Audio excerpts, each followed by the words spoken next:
এখন হচ্ছে আমাদের সব থেকে ইম্পর্টেন্ট পার্ট, এটাকে তুমি ট্রিপল স্টার দিয়ে রাখো। হ্যাঁ, এটা হচ্ছে আমাদের, মানে এটা তোমাকে বুঝতেই হবে, মানে এটা ছাড়া তোমার ফিজিক্স মানে বৃথা, মানে কল্পনাই করা যায় না এই ডিফারেন্সিয়েশন আর ইন্টিগ্রেশন ছাড়া। ঠিক আছে, তো আমরা এই ভিডিওতে আমরা জাস্ট দেখবো যে আমাদের জাস্ট এটা অ্যাপ্লিকেশন, এটা কি ইউজ করে, মানে কিভাবে আমরা এটাকে ইউজ করি। ঠিক আছে, মানে যে আমাদের যে ডিফারেন্সিয়েশন এটার কাজ কি, ইন্টিগ্রেশন এটার কাজ কি, আমরা জাস্ট ওইটা দেখবো। হ্যাঁ, এখন এগুলো কিভাবে আসছে না আসছে ওগুলো আমাদের দেখার বিষয় না। ওগুলো হচ্ছে তোমরা যখন হায়ার ম্যাথে পড়বা, অধ্যায় ফার্স্ট পার্টের অধ্যায় 10 কি, হ্যাঁ অধ্যায় 10 আর 11তে আছে ডিফারেন্সিয়েশন আর ইন্টিগ্রেশন, ওখানে না তোমরা একটু বিস্তারিত জানবা। ঠিক আছে, তো আমরা জাস্ট এটাতে দেখবো যে আমাদের আমাদের যে ফিজিক্স যে আমরা পড়বো, তো এটার জন্য তোমাদের ডিফারেন্সিয়েশন ইন্টিগ্রেশন লাগবে। তো ওইটা আমরা কিভাবে ইউজ করব। ঠিক আছে, কারণ আমাদের ধরো আমাদের কি বলে ফার্স্ট পার্ট, আমরা যখন হায়ার ম্যাথ ফার্স্ট পার্ট পড়ি, তো এর আগে কিন্তু আমাকে আরো 9টা অধ্যায় পড়তে হয়, তারপরে গিয়ে ডিফারেন্সিয়েশন ইন্টিগ্রেশন। কিন্তু ভাই তুমি যখন ফিজিক্স পাবো তখন দেখবা যে অধ্যায় 1 থেকে ডিফারেন্সিয়েশন আর ইন্টিগ্রেশন আছে। বুঝতে পারছো? তো আমাদেরকে একটু জানা দরকার না যে আসলে ডিফারেন্সিয়েশন আর ইন্টিগ্রেশন কি এটা। তো আসলে আমরা এই মানে আমরা ধরো একদম শর্ট ভাবে দেখবো যে ডিফারেন্সিয়েশনের কাজ কি আর ইন্টিগ্রেশনের কাজটাই বা কি। ওকে, আচ্ছা চল আমরা প্রথমে ডিফারেন্সিয়েশন, এটার আরেকটা নাম কি জানো? এটার আরেকটা নাম হচ্ছে অন্তরীকরণ বা ব্যবকলন। ঠিক আছে, এখন অনেকে অনেক নামে ডাকে, ডিফারেন্সিয়েশনে আমরা বেশি ডাকি। এটা আরেকটা নাম হচ্ছে অন্তরীকরণ বা ব্যবকলন, আর ইন্টিগ্রেশনের আরেকটা নাম হচ্ছে তোমার যোগজীকরণ বা সমাকলন। ঠিক আছে, আচ্ছা এখন দেখো আমরা এখন ডিফারেন্সিয়েশন নিয়ে আলোচনা করি, তারপরে আমরা ইন্টিগ্রেশন নিয়ে মানে কাজ করবো। ঠিক আছে, তো এখানে মনে রাখবা যে আমাদের এই দুটার মধ্যে আবার ফিজিক্সের ক্ষেত্রে ইন্টিগ্রেশনটা সব থেকে বেশি ইম্পর্টেন্ট। ঠিক আছে, এই ইন্টিগ্রেশনে ইউজই তোমার দেখবা যে 80%, আর ডিফারেন্সিয়েশন ইউজ খুবই কম, এটা ধরো 20%। ঠিক আছে, তাই আমাদের মূল গুরুত্ব থাকবে ইন্টিগ্রেশন নিয়ে। তো আমরা চলো ডিফারেন্সিয়েশন জিনিসটা আসলে কি।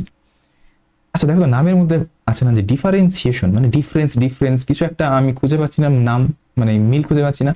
আসলে ওটাই ডিফারেন্সিয়েশন, মানে তুমি বলতে পারো যে একটা কোনো কিছুর সাপেক্ষে কারো ডিফারেন্স। ঠিক আছে, তো এই ডিফারেন্সিয়েশন একটা মেশিন। ঠিক আছে, মানে ধরো একটা জুস, তুমি ধরো আপেল বা আম দিবা, তাহলে ওখান থেকে ইনপুট হিসেবে কি দিচ্ছ, আপেল দিচ্ছ। আর তুমি আউটপুটে কি পাবা, মেশিন একটা প্রসেস করে ওটাকে জুস বানাই দিবে না, ওই মেশিনটাই হচ্ছে তোমার ডিফারেন্সিয়েশন অথবা ইন্টিগ্রেশন। ঠিক আছে, তাহলে আমি কি বললাম যে ডিফারেন্সিয়েশন আর ইন্টিগ্রেশন কি হচ্ছে আমাদের একটা মেশিন, ব্লেন্ডার মেশিন তুমি ভাবতে পারো। ঠিক আছে, যেটা একটা ইনপুট না একটা আউটপুট দেয়। ঠিক আছে, তাহলে ওই যে মেশিনটা, ওইটাকে আমরা একদম আদর করে বলি অপারেটর। ঠিক আছে, অপারেটর না, মেশিন তো একটা অপারেটর, তাই না, যে অপারেট করে মানে যে চালনা করে। তাহলে এই ডিফারেন্সিয়েশন ইন্টিগ্রেশন আমি এক কথায় কি বলবো, এটা হচ্ছে অপারেটর। ওকে, আচ্ছা তাহলে আমাদের এই অপারেটরের জন্য তো কিছু একটা মেশিন তো লাগবে। ঠিক আছে, যেমন ধরো আমি যদি √9 লিখি, তাহলে আমি ইনপুট হিসেবে কি দিলাম, ইনপুট হিসেবে দিলাম 9, আর পাইলাম কি, পাইলাম হচ্ছে 3। তাহলে এখানে অপারেটরটা কি ভাই, অপারেটর হচ্ছে যে রুট। ঠিক আছে, এখানে মেশিনটা হচ্ছে রুট। ঠিক আছে, সেম ভাবে এই ডিফারেন্সিয়েশনের অপারেটর হচ্ছে আমার ডিএক্স। কি বললাম, ডি/ডিএক্স না, ডিএক্স। কি বললাম, ডিফারেন্সিয়েশনের এটা হচ্ছে একটা অপারেটর। তাহলে এটাকে আমি বলবো যে ডিফারেন্সিয়েশন অপারেটর। ওকে, আমরা এটা দেখি তারপর এটা দেখবো। হ্যাঁ, তাহলে ডিএক্স এর কাজ হচ্ছে যে একটা ইনপুট নিবে। ঠিক আছে, যেটা এক্স এর সাপেক্ষে আমাকে কি করবে, আমাকে ডিফারেন্সটা বের করবে। কি বললাম, যে এইখানে একটা ইনপুট আসবে এখানে, দিয়ে এই মেশিনটা ওই ইনপুটটাকে গ্রহণ করবে। ঠিক আছে, মানে এটা ধরো তোমার মেশিন, আর এটা ধরো তোমার আপেল। ঠিক আছে, ওই আপেলটাকে নিবে, এখানে আসলে এখানে আমাকে দিবে হচ্ছে জুস, মানে এখানে দিবে আমার আউটপুট। ঠিক আছে, তো এটা আসলে কিভাবে কাজ করে। আচ্ছা, তো এটার জন্য আমাদের একটা সংক্ষেপে একটা ফর্মুলা, আমরা দুইটা ফর্মুলা দেখবো। হ্যাঁ, একটা ফর্মুলা ধরো, তাহলে আমি কি বললাম যে ডিডিএক্স মানে কিন্তু এটা কাজ কি, পরিবর্তন বের করা। তাহলে ডিডিএক্স ধরো সি। আচ্ছা, সি মানে কিন্তু কনস্ট্যান্ট। ঠিক আছে, এটা কিন্তু আমার কনস্ট্যান্ট মানে কি, যেটা কোনো পরিবর্তন নাই। আচ্ছা বলো তো, যার পরিবর্তন নাই তার কি ডিফারেন্সিয়েশন আছে? আরে ভাই, অত পরিবর্তনই নাই, তাহলে আর ডিফারেন্সিয়েশন কেন থাকে? ডিফারেন্সিয়েশন মানে কি, একটা পরিবর্তন বের করবো। তাহলে সি এর তো কোনো পরিবর্তনই নাই, তাহলে সি এর পরিবর্তন না থাকলে ওটা ডিফারেন্সিয়েশন কি হবে, 0। ওকে, আচ্ছা নেক্সট ফর্মুলা আমাদের যে dx x to the power n. হ্যাঁ, তাহলে এইটাকে আমি লিখতে পারি যে n x to the power n-1। কি বললাম, এখন এটা কিভাবে আসতেছে ওটা তোমাদেরকে দেখা লাগবে না, এখন তুমি জাস্ট এই ফর্মুলাটা মুখস্থ রাখো। ঠিক আছে, আচ্ছা এটাকে আমি অন্য কালারে দেখাই। তাহলে আমাদের সব থেকে ইম্পর্টেন্ট ফর্মুলা, আমাদের ডিফারেন্সিয়েশন এইটা। তাহলে ddx x to the power N, দেখো তো এই এনটা আমার সামনে চলে আসবে, আর এন এর একটা মানে এই খেয়াল করো, এই এনটা আমার সামনে চলে আসতেছে না, আর এন কি হচ্ছে এক করে কমে যাচ্ছে, x to the power n-1। ওকে, আচ্ছা এখন আমরা ডিফারেন্সিয়েশন ফিজিক্সে কোন জায়গায় ইউজ করি, এখানে মনে রাখবা যে ডিফারেন্সিয়েশন ইউজ করি আমরা কোনো সরল রেখা বা বক্ররেখার ঢাল বের করার জন্য। তাহলে এটার ইউজটা কোথায়, যে কোনো রেখার ঢাল ইউজ করি, ঠিক আছে, ঢাল বের করার জন্য। তাহলে ডিফারেন্সিয়েশন ইউজ কোথায়, যে কোনো রেখা, এটা সরল রেখা হতে পারে অথবা বক্ররেখা হতে পারে, তাহলে যে কোনো রেখার ঢাল আমরা বের করি ডিফারেন্সিয়েশনের মাধ্যমে। ঢাল মানে কি, ঢাল মানে পরিবর্তন না, তুমি পড়েছো না 9-10-এ যে কি বলে, আমরা পড়েছিলাম না হায়ার ম্যাথে যে ঢাল মানে পরিবর্তন, তাই তো। আচ্ছা এখন তাহলে আমরা একটা ইউজ তো দেখি, তাই তো, নাহলে তো মন ভরবে না যে আসলে ডিফারেন্সিয়েশন শালাটা কি এটা, তাই তো। আচ্ছা দেখি, চলো ধরো এটা ওয়াই অক্ষ আর এইটা মনে করো এক্স অক্ষ, হ্যাঁ। আচ্ছা আমি এটাকে একটু ভালো করে আঁকলাম, তাহলে এটাকে কি বলতেছি আমি, যেটা হচ্ছে আমার ওয়াই অক্ষ আর এইটা হচ্ছে আমার এক্স অক্ষ। আচ্ছা বলো তো একটা আদর্শ সরলরেখার সমীকরণ কি, একটা আদর্শ সরলরেখার সমীকরণ এটা না, যে ওয়াই সমান m x plus c, right. এই এমটা কি, এমটা হচ্ছে আমার ঢাল, তাই তো। এটা আমরা 9-10-এর বেসিক দিয়ে একটু দেখি, তারপরে আমরা দেখবো যে এটা তো সরল রেখা, এটা একটা সরল রেখা, তাহলে বক্ররেখা আসলে কি করবো। তাহলে ধরো এই যে এইটা, এটা আমরা নিব, রাইট। তাহলে এখন খেয়াল করো, তাহলে এটাকে আমি বলতেছি যে ওয়াই সমান এম এক্স প্লাস সি, ঠিক আছে। এখন তুমি বের করলা, এখন আমরা কিন্তু জানি যে এটা ঢাল কি, এটা ঢাল হচ্ছে এম না, ঢাল এম না। তো আমি কি করব, যে আমি এখন ধরো আমি মনে করি যে আমি এটা জানি যে ধরো ঢাল এম, তাহলে আমি কি করব, যে আমি ডিফারেন্সিয়েশন ইউজ করব। তাহলে আমি কি করব, যে প্রথমে আমি ডি ডিএক্স নিব, ওকে, দিয়ে আমি এই যে দেখো এই যে ওয়াই সমান এম এক্স প্লাস সি আছে না, তাহলে এই যে এম এক্স প্লাস সি এটাকে বসাবো। তাহলে এটাকে আমি লিখতে পারি না, দেখো যে এটাকে গুণ করে দাও, তাহলে কি হবে তোমার ডি ডিএক্স, হ্যাঁ, তাহলে এই m x plus d dx c, right. আচ্ছা এখন এখানে দেখো তো এটাকে কি বলছি, এটা হচ্ছে আমার 0, তাহলে আমার ওভারঅল কি দাঁড়াচ্ছে, তাহলে ওভারঅল থাকতেছে তোমার ডি ডিএক্স এম এক্স, ওকে। আচ্ছা এখন এখানে খেয়াল রাখবা, এটা আমার আসলে বলা দরকার ছিল, যে আমার যদি কোনো কনস্ট্যান্ট থাকে, খেয়াল করো এটা এম কি, এম হচ্ছে কনস্ট্যান্ট না, ঢাল না, যেহেতু সরল রেখার কি হয় ঢাল সব জায়গায় সেম, তাহলে এই ডিফারেন্সিয়েশনের ক্ষেত্রে এই যেটা পরিবর্তন নাই সেটাকে আমরা বের করে দিই। কি বললাম, যে ডিফারেন্সিয়েশন এটা ইন্ডিকেশন হোক আর ডিফারেন্সিয়েশন হয়, ধরো এটা একটা ধ্রুবক রাশি না, সরি এই এক্স একটা পরিবর্তনশীল রাশি না, তাহলে পরিবর্তনশীল রাশির সাথে যদি কোনো ধ্রুবক রাশি চলে আসে তাহলে ওটাকে আমরা বের করে দিই। তাহলে আমি এখানে লিখতে পারি না যে এম সমান কি d dx into x, right. এই যে কি বললাম, যে যেহেতু আমার এম হচ্ছে কি পরিবর্তনশীল নয় মানে ধ্রুবক, তাহলে এটাকে বের করে দিয়েছি, তাহলে ডি ডিএক্স এক্স। আচ্ছা দেখো তো এটা পাওয়ার মনে মনে কত, দেখো এটা 1 আসবে, তাহলে পাওয়ার মনে মনে কত 1 না। আচ্ছা তাহলে এখন আমরা কি জানি, এখন আমরা এই যে ডিফারেন্সিয়েশনের সূত্র ফেলাও, তাহলে 1 সামনে আসবে, রাইট, 1 সামনে আসলো, আর এই 1 এর পাওয়ার কি এক করে কমবে, তাহলে এক্স 1 মাইনাস 1, তাহলে কত হচ্ছে দেখো তো, এটা টোটাল আমার 0, তার মানে 1, তাহলে এখানে আসলে দেখো এম, বুঝা গেছে। তাহলে ডিফারেন্সিয়েশনের কাজ কি ভাই, ডিফারেন্সিয়েশনের কাজ হচ্ছে তোমার কোনো সরল রেখা বা বক্ররেখা, তুমি বলতে পারো যে কোনো রেখার ঢাল বের করা, ওকে। আচ্ছা এটা তো হলো আমাদের 9-10-এর ইজি কনসেপ্ট। এখন তুমি বলতে পারো যে ভাই বক্ররেখা আসলে কি হবে, আচ্ছা ওটাও দেখাচ্ছি। আচ্ছা এবার আসো বক্ররেখার ক্ষেত্রে, তাহলে এটাকে আমি কি বলছিলাম, যেটা হয় অক্ষ আর এটা হচ্ছে আমার এক্স অক্ষ, রাইট। আচ্ছা তাহলে দেখো তো তুমি এক কাজ করো, হ্যাঁ, যে এইখানে বক্র একটা আচ্ছা বক্র একটা ধরে রাখো, এই যে এরকম, হ্যাঁ এরকম একটা বক্ররেখা, তো এটার সমীকরণ তোমাকে আমি বললাম যেটা হচ্ছে 3x স্কোয়ার প্লাস ধরো 2x, ওকে, 3x স্কোয়ার প্লাস 2x, ধরো এরকম র্যান্ডমলি একটা বললাম, তোমাকে এখন বললাম যে এটা এই বক্ররেখাটা ঢাল বের করো, তুমি কি পারবা, ডিফারেন্সিয়েশন ইউজ করবা, কিন্তু এখানে সমস্যা আছে। সমস্যা হলো যে এই যে বক্ররেখার প্রতিটা পয়েন্টে কিন্তু ঢালের মান আলাদা হয়, ঠিক আছে। বক্ররেখার প্রতিটা পয়েন্টে দেখো এই পয়েন্টে, তারপরে যে এই পয়েন্টে, তারপরে ধরো এই পয়েন্টে, দেখো ঢালের মান আলাদা না, মানে একই, দেখো এক্স এর সাপেক্ষে দেখতে একই রকম, এক্স এর সাপেক্ষে দেখতে আলাদা না, তাহলে কি হবে, ঢালের মান চেঞ্জ না, মানে আর কি একই হারে চেঞ্জ হচ্ছে, মানে একই হারে কি উপরে উঠতেছে না, কখনো বাড়ছে কখনো কমছে, তার মানে এদের ঢাল কিন্তু কি আলাদা, তাই না।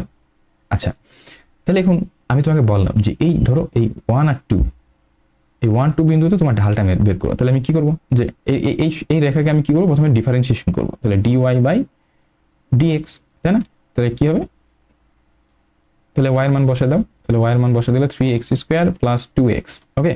তাহলে এখন গুণ করে দাও, নর্মাল গুণ, বাংলা গুণ, তাহলে d dx 3x square plus d dx 2x, ওকে।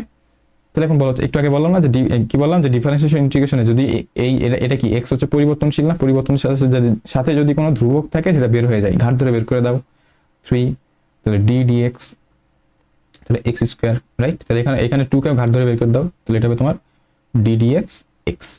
ওকে, আচ্ছা এটাকে আমি উপরে দেখাই। হ্যাঁ, তাহলে দেখো তো এখান থেকে আমি কি লিখতে পারি? আচ্ছা আমাদের সূত্রটা কি ছিল মনে আছে? ধরো d dx x to the power n, এটা কি ছিল? N into x to the power n minus one, sorry এটা তো প্লাস ওয়ান হয়ে গেল, কি এন মাইনাস ওয়ান, তাই তো? আর আরেকটা কি ছিল যে ডি ডিএক্স সি মানে ধ্রুবক, তাহলে ওটার ই হয় 0।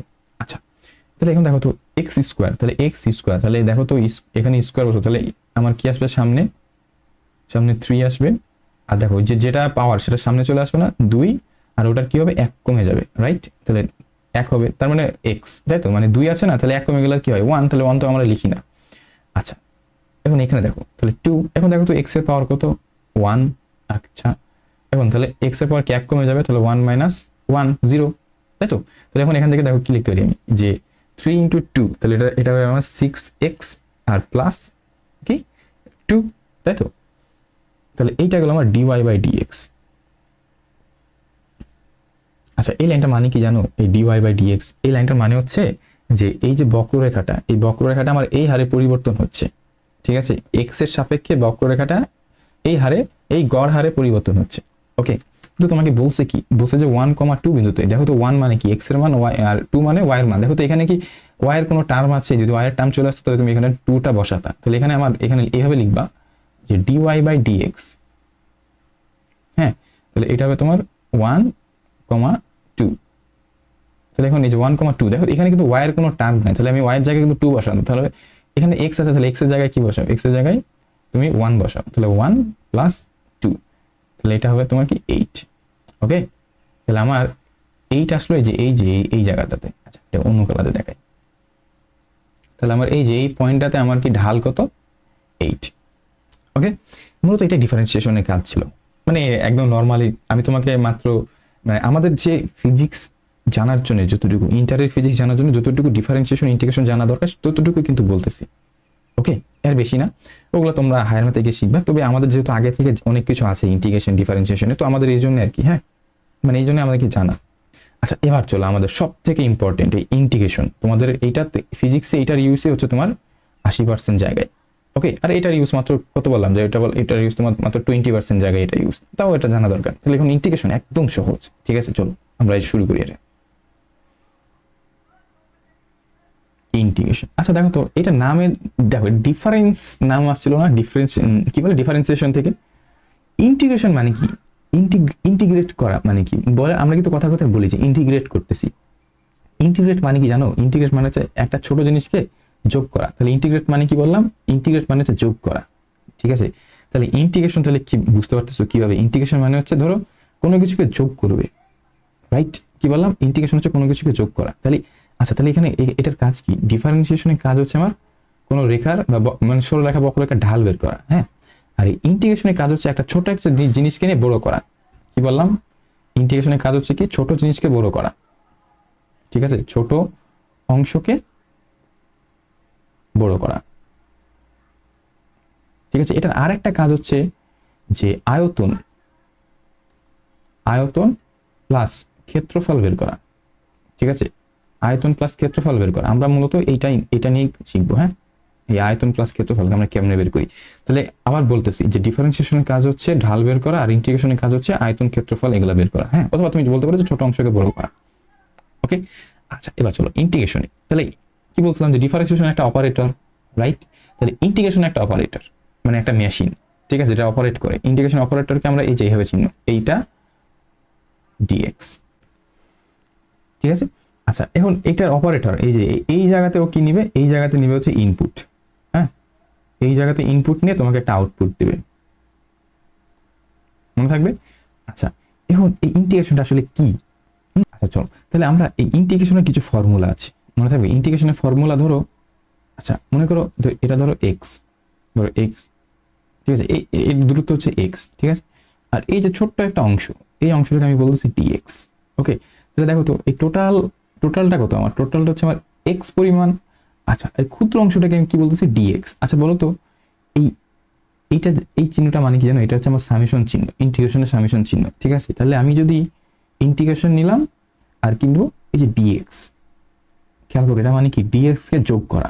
ইন্টিগ্রেশন মানে কি বললাম যে ইন্টিগ্রেশন মানে যোগ করা না, তাহলে তোমার এই যে ডিএক্স কে যোগ করলে কি হবে দেখো তো, যদি তুমি ডিএক্স কে এই যে সবগুলা মানে ছোট ছোট অংশ যোগ করো তাহলে দেখো তো কি আসবে, তুমি ওভারঅল শেষে কি পাবা, এক্স পাবা না, বুঝছো? এটা মূলত আমাদের ইন্টিগ্রেশনের প্রথম সূত্র। ওকে, আচ্ছা আর ধরো এরকম এক্স এন ডিএক্স, তাই তো, x to the power n dx, এটা কিন্তু আমাদের ডিফারেন্সিয়েশনে ছিল। এইখানে কি হয় যে এইখানে আমার এটা বেশি হয়, ঠিক আছে, পাওয়ারটা বেশি হয় আর ওখানে পাওয়ারটা কম ছিল, ডিফারেন্সিয়েশনের পাওয়ারটা কমে যায়। কেন জানো? কারণ ইন্টিগ্রেশন ডিফারেন্সিয়েশন দুটো আলাদা প্রসেস, মানে দুটো একটা অপরটা reverse process, vice versa process, ঠিক আছে, এগুলো পরে জানবো আমরা। জাস্ট আমরা কি বলছি, আমাদের ফোকাস হচ্ছে যে আমাদের ইন্টিগ্রেশন ডিফারেন্সিয়েশনে জানে ফিজিক্স পড়তে কোনো ঝামেলা না হয়, ঠিক আছে, এটার বেসিক এইগুলোই মূলত বেসিক, ঠিক আছে, আরো অনেক কিছু আছে তবে এগুলো আমাদের আপাতত দরকার নাই। আচ্ছা তাহলে এখানে আমি কি করবো, যত আমার এই যে এক্স টু দি পাওয়ার এই যে পাওয়ারটাকে বাড়াই দেবো, আর এই যে যেই পাওয়ারটাকে আমি বাড়াইছি মানে এই যে কতটুকু বাড়ালাম, মানে এন প্লাস ওয়ান না, মানে এন ছিল আমি এন প্লাস ওয়ান করছি, তাহলে এই যে এন প্লাস ওয়ানকে আমি নিচে লিখে দিব, মনে থাকবে কি বললাম, যে এরকম থাকবে। ওকে, আচ্ছা আর একটা আছে এটাই,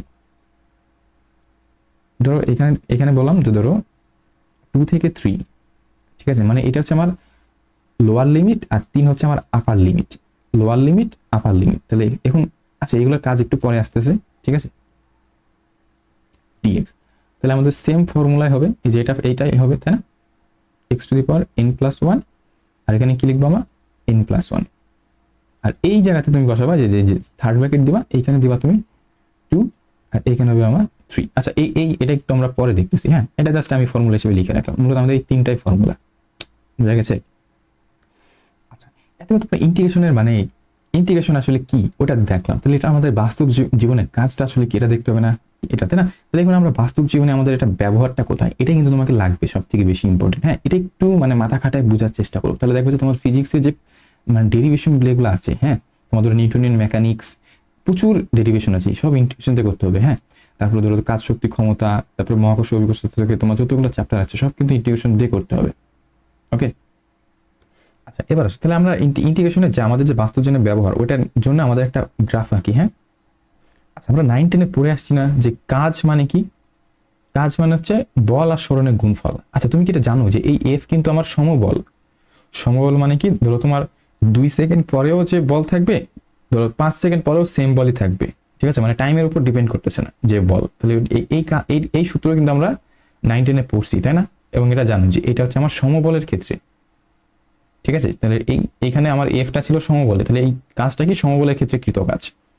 ওকে, আচ্ছা তাহলে সমবল তার মানে ধরো আমি যদি এটাকে এফ যদি এইদিকে রাখি, হ্যাঁ, আর এটা হচ্ছে আমার ধরো এস, তাহলে বলো তো এফ কি হবে, এফ এর এটার রেখাটা কিরকম হবে, দেখো এরকম হবে না, যেহেতু ফোর্স কি, ফোর্স হচ্ছে ফিক্সড, মানে এটা কোনো চেঞ্জ হচ্ছে না, তাহলে এরকম হবে না। দেখো তুমি সরণ ধরো ধরো এখানে ধরো মনে করো যে 2 মিটার, হ্যাঁ, যেহেতু এটা সরণ, ধরো এখানে 4 মিটার, হ্যাঁ, এখানে ধরো ধরো 8 মিটার, দেখো তোমার সরণ বাড়তেছে বাট ফোর্সের মান কি চেঞ্জ হচ্ছে না, তাহলে এই ক্ষেত্রে তোমার এই বলটাকে আমি বলবো সমবল, তাহলে সমবলের ক্ষেত্রে কৃতকাজ, ঠিক আছে, এটা হচ্ছে সমবলের ক্ষেত্রে কৃতকাজের গ্রাফ।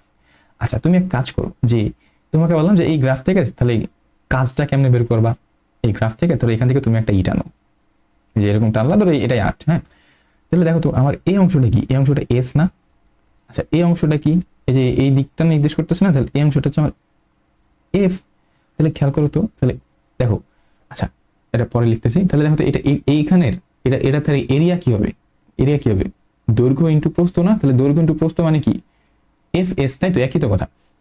তাহলে এটাকে আমি কি বলি ভাই, এটাকে তো আমি বলি ডাব্লিউ, বুঝছো, বুঝছো কি, তার মানে এই যে বল বনাম সরণ, এটা কিন্তু সরণ, হ্যাঁ, বল বনাম সরণের এই যে এরকম যদি গ্রাফ থাকে তাহলে সেটা আমাকে কি বের করে, মানে কি নির্দেশ করে, সমবলের ক্ষেত্রে কৃতকাজ, ঠিক আছে, এটা করানোর কারণ আছে, ঠিক আছে। আচ্ছা বল তো কখনো মানে বল এখানে তো বল ফিক্সড, কিন্তু বল তো কখনো ফিক্সড হয় না, তাই না, আমাদের বাস্তব জীবনে কি হয়, বল কখনো বাড়ে কখনো কমে, আবার কখনো বাড়ে কখনো কমে।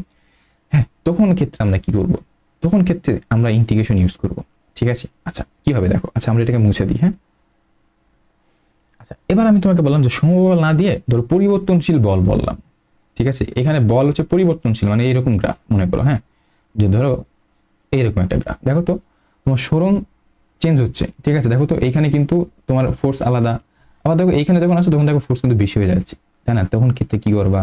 হুম। আচ্ছা, আমি তোমাকে বললাম যে এই পয়েন্টটা এখানে যাত্রা শুরু করতে হচ্ছে, ধরো তোমার ধরো এস এর মান ধরো যখন ধরো 1 মিটার, ওকে।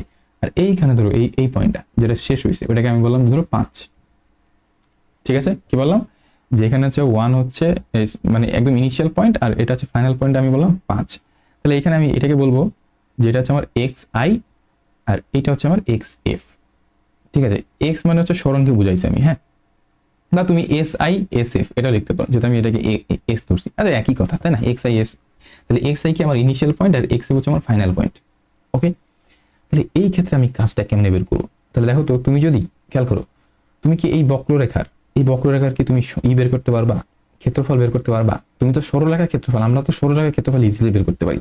দেখো তো, এটা কি কোনো অংশের মধ্যে, এটা কি ট্রাপিজিয়াম বা ঘুড়ি বা রম্বস এরকম কিছু একটা হয়, এগুলো তো ক্ষেত্রফল আমরা ইজিলি বের করতে পারি। বাট এটা একটা বক্ররেখার ক্ষেত্রফল কিন্তু তুমি ইজিলি বের করতে পারবা না, ঠিক আছে। আমি একটু আগে বললাম না যে ইন্টিগ্রেশনের কাজ হচ্ছে কি ক্ষেত্রফল অথবা ভলিউম বের করা, আয়তন বের করা। তো তখনই একটা বক্ররেখার ক্ষেত্রফল যখন আমরা বের করতে যাব, এখন আমরা তো জানি যে বল বনাম কি বলে সরণের গ্রাফ আমার কি নির্দেশ করতেছে, কাজ নির্দেশ করতেছে, রাইট। তাহলে এখানে বলটা কি, এখানে বলটা হচ্ছে পরিবর্তনশীল বল, ঠিক আছে। তাহলে এইখানে আমার কাজ হচ্ছে যে আমি এক কাজ করব, খেয়াল করো।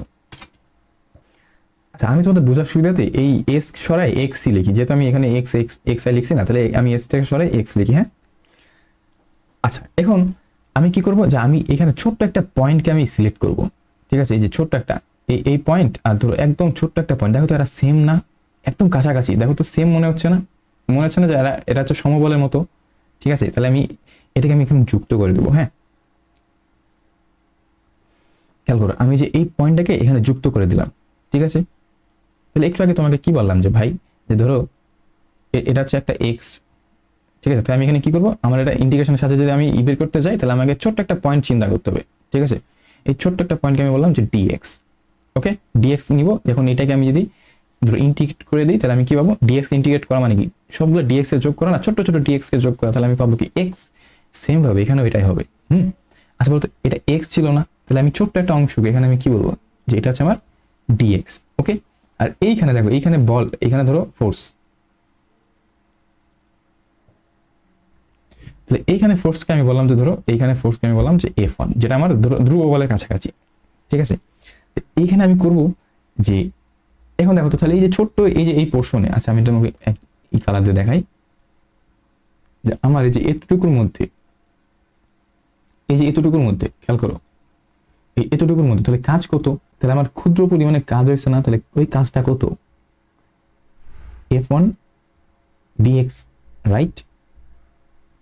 তাহলে আমি ছোট্ট ছোট্ট পরিমাণে কাজ পেলাম না, এই যে এতটুকু ধরুন, এই যে ডিএক্স পরিমাণে সরণে আমার কাজ হচ্ছে কত, ডিডাব্লিউ সমান F1 dx, তাই তো। তাহলে আমার এই ছোট্ট অংশে কাজ হয়েছে কত, ডিডাব্লিউ, না? তাহলে লিখো, তাহলে ডিডাব্লিউ সমান F1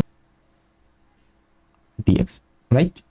এখন দেখো, এই ডিএক্স অংশে কাজ হয়েছে আমার কত, ডিডাব্লিউ। তাহলে এখন দেখো, ডিএক্স তো সব জায়গাতে ছড়িয়ে আছে, ছোট্ট ছোট্ট ছোট্ট ছোট্ট ডিএক্স ছড়িয়ে আছে না, তাই তো। তাহলে আমি যদি এই ডিডাব্লিউ কে যদি ইন্টিগ্রেট করে দিই, খেয়াল করো, আমি যদি এটাকে ইন্টিগ্রেট করে দিই, এই যে ইন্টিগ্রেট, দুই পক্ষে ইন্টিগ্রেট করে দিলাম, রাইট। আচ্ছা, এখন দেখো তো, এই যে ডিডাব্লিউ, দেখো তো ডিএক্স, তাহলে এটা কি হবে, এই যে ছোট্ট ছোট্ট ডিডাব্লিউ পেলাম না আমি, দেখো এইটুকুর জন্য ডিডাব্লিউ, এইটুকুর জন্য ডিডাব্লিউ, ছোট্ট ছোট্ট ডিডাব্লিউ যদি যোগ করে দিই, তাহলে আমি টোটাল কাজ পাবো না এটার মধ্যে, এই টোটাল কাজ। তাহলে এটাকে আমি কি বলবো, তাহলে এটাকে বলবো আমি টোটাল কাজ, ওকে। আচ্ছা, কিন্তু এখানে একটা সমস্যা আছে, তুমি দেখো তো, ওই যে ডিএক্স কোথা থেকে নিছো, লিমিট বসাবা না, তুমি ডিএক্স কে নিয়েছো 1 থেকে 5 মধ্যে, ঠিক আছে। তাহলে এখানে আমি কি বসাবো, আমি এখানে 1 থেকে কি বলবো, তাহলে 1 থেকে 5, হ্যাঁ। এইখানে আমি পেয়েছি কি F1 dx, এই যে 1 থেকে 5 মধ্যে তো F1 dx, তাই না। তাহলে তোমার এইটা কিন্তু তোমার ইন্টিগ্রেশনের সাহায্যে কিন্তু আমরা ইউজ করলাম। অথবা তুমি এখান থেকে বলতে পারো যে এক্স এর মান আমি কি বুঝলাম 1, অথবা xi থেকে xf, ঠিক আছে। কি বললাম, যে xi থেকে xf। তাহলে আমরা এইটাই মূলত ছিল আমাদের এই ডিফারেন্সিয়েশন আর ইন্টিগ্রেশনের বেসিক। তাহলে ইন্টিগ্রেশনের সাহায্যে আমি কি বললাম, যে ইন্টিগ্রেশনের সাহায্যে তুমি কি বের করতে পারবা, এখান থেকে তুমি বের করতে পারবা এরিয়া, ঠিক আছে। যে কোনো বক্ররেখার এরিয়া, তারপরে ধরো ভলিউম, হ্যাঁ, এগুলো বের করতে পারবো। আর ডিফারেন্সিয়েশনের মধ্যে আমি কি বের করতে পারবো, ডিফারেন্সিয়েশনে আমি বের করতে পারবো আমার যে টেনজেন্ট, ঢাল, টেনজেন্ট বলি না আমরা। তাহলে ডিফারেন্সিয়েশনের মাধ্যমে আমরা কি বের করতে পারি, টেনজেন্ট বের করতে পারি, ঢাল বের করতে পারি, আর ইন্টিগ্রেশনের সাহায্যে আমরা এরিয়া অথবা ভলিউম বের করতে পারি। এটাই মূলত আমাদের ইন্টিগ্রেশন ডিফারেন্সিয়েশনের মূল যে বেসিকটা, ছোট্ট, হ্যাঁ, যেটা তোমাদের থাকবে। বুঝা গেছে? এখন তুমি ইন্টিগ্রেশনটা এটা আরেকবার ভিডিওটা আরেকবার দেখো, যেখানে আমি কি কি করছি। আমি আবার বলি, হ্যাঁ, আমি তো এখানে কোনোভাবে এরিয়া বের করতে পারবো না, তাই না? আমি কি জানি যে তোমার এই যে বল বনাম সরণের গ্রাফ আমার কি নির্দেশ করে, বল বনাম সরণের ক্ষেত্রফল আমার কি নির্দেশ করে, কৃত কাজ না। কিন্তু তুমি কি এই বক্ররেখার ক্ষেত্রফল কি তুমি বের করতে পারবা না? তাহলে যেখানে দেখবা যেখানে যেসব বক্ররেখায় ক্ষেত্রফল আমরা বের করতে পারি না, সেখানে আমরা ইউজ করি ইন্টিগ্রেশন। ঠিক আছে? তাহলে ইন্টিগ্রেশন ইউজ করতে গেলে তোমাকে আমি বললাম না যে ধরো তুমি একটা ছোট্ট একটা অংশ নিবা, মানে একটা বড় একটা জিনিসের ছোট্ট একটা অংশ নিবা, এই যে এইটা, ঠিক আছে, এবং ওইটাকে তুমি ইন্টিগ্রেট করে দিবা।